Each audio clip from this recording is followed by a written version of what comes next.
നിങ്ങൾക്ക് ഞങ്ങളുടെ വാർത്തകൾ ലഭിക്കുന്നില്ലേ? നോട്ടിഫിക്കേഷൻ ലഭിക്കുന്നില്ലേ? എന്നാൽ ഉടൻ തന്നെ സബ്സ്ക്രൈബ് ചെയ്യുക. തൊട്ടപ്പുറത്തുള്ള ബെൽ ഐക്കൺ ക്ലിക്ക് ചെയ്തുകൊണ്ട് ഓൾ എന്നുള്ള ഓപ്ഷൻ തിരഞ്ഞെടുക്കുക.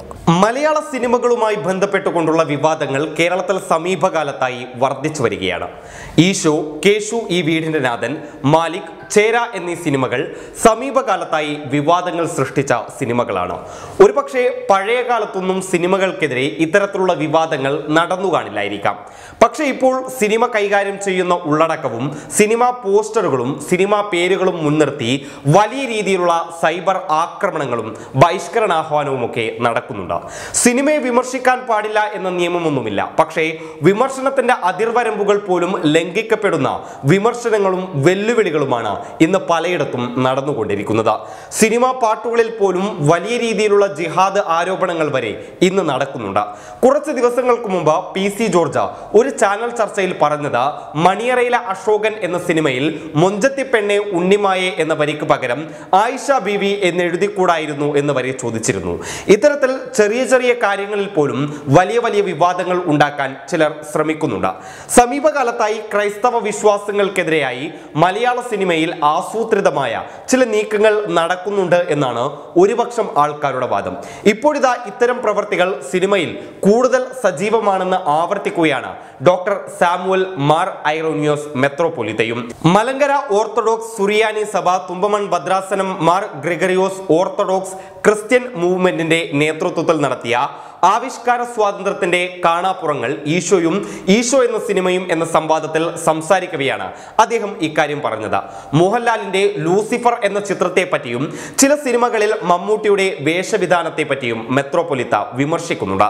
1980 മുതൽ 90കളിലെ സിനിമകളിൽ അച്ഛന്മാരുടെയും മറ്റുമായി നിരവധി ക്രൈസ്തവ കഥാപാത്രങ്ങൾ വന്നിരുന്നു. ആകാശദൂത, മൃഗയ എന്നീ ചിത്രങ്ങളിലൊക്കെ ക്രൈസ്തവ ബിംബങ്ങൾ വളരെ പോസിറ്റീവ് ആശയം നൽകുന്നതായിരുന്നു എന്നാണ് ഡോക്ടർ സാമുവൽ മാർ ഐറോനിയോസ് മെത്രോപൊലിത്ത പറയുന്നത്. എന്നാൽ അതിനുശേഷമാണ് മാറ്റങ്ങൾ സംഭവിച്ചു തുടങ്ങിയത്. റോമൻസ്, ശുദ്ധൻ, അസുരവിത്ത ഇങ്ങനെയുള്ള ചിത്രങ്ങളിലേക്ക് വരുമ്പോൾ സമീപനങ്ങളിൽ മാറ്റം വന്നു. ഇതിനെല്ലാം പിന്നിൽ കൃത്യമായ ഒരു അജണ്ടയുണ്ട്, കൃത്യമായ ഒരു ബിസിനസ് തന്ത്രവും ഇതിനോടൊപ്പം പ്രവർത്തിക്കുന്നുണ്ട് എന്ന് ഇദ്ദേഹം ആരോപിക്കുന്നുണ്ട്. കഴിഞ്ഞ 10-12 വർഷമായി സിനിമകളിലേക്ക് ആരാണ് ഫണ്ട് ചെയ്യുന്നത് എന്നതിനെ കുറിച്ച് കൃത്യമായ പഠനം ആവശ്യമുണ്ടെന്നും മെത്രോപൊലിത്ത പറയുന്നുണ്ട്. വിശ്വാസത്തിന്റെ അടിസ്ഥാനമായ കാര്യങ്ങളെ തകർക്കാനുള്ള ഒരു അജണ്ടയാണ് ഇതിന് പിന്നുള്ളത്.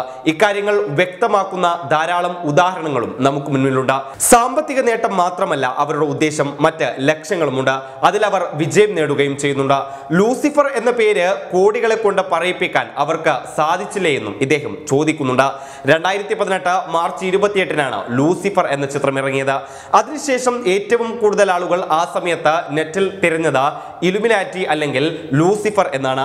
സാത്താനിക് ആരാധനയുടെ ചിഹ്നങ്ങൾ വാരി വിതറുകയാണ് ഇത്തരം ചിത്രങ്ങൾ ചെയ്യുന്നതെന്നും ത്രികോണത്തിന് അകത്തെ കണ്ണ് സാത്താനിക് ആരാധനയുടെ ചിത്രമാണെന്നും മിനർഹയുടെ മൂങ്ങ, ഇടിഞ്ഞു പൊളിഞ്ഞ പള്ളി എല്ലാം അതിന്റെ ഉദാഹരണങ്ങളൊക്കെയാണ് എന്നാണ് മെത്രോപൊലിത്ത പറയുന്നത്. തലമുടി വെട്ടുന്നതിൽ പോലും നമുക്ക് അത് കാണാൻ കഴിയുമെന്നും മമ്മൂട്ടിയും ഇവരൊക്കെ വലതു ചെവിയിൽ കടുക്കനിട്ട് നടക്കുന്നത് 45 കോടി രൂപ വാങ്ങിച്ചിട്ടാണെന്നും ഈ സംസ്കാരം ഇവിടെ കൊണ്ടുവരുന്നത് സിനിമയുടെ സ്വാധീനമാണ് എന്ന വിമർശനവും മെത്രോപൊലിത്ത നടത്തിയിരുന്നു. കുറച്ച് ദിവസങ്ങൾക്ക് മുമ്പ് ഈശോ എന്ന പേരിട്ടതുകൊണ്ട് നമ്മുടെ മതവികാരം എന്തുകൊണ്ട് വ്രണപ്പെടുത്തുന്നു എന്ന് ചോദിച്ചുകൊണ്ട് ഒരച്ഛൻ നടത്തിയ പ്രസംഗം സമൂഹ മാധ്യമങ്ങളിൽ വളരെ വൈറലായിരുന്നു.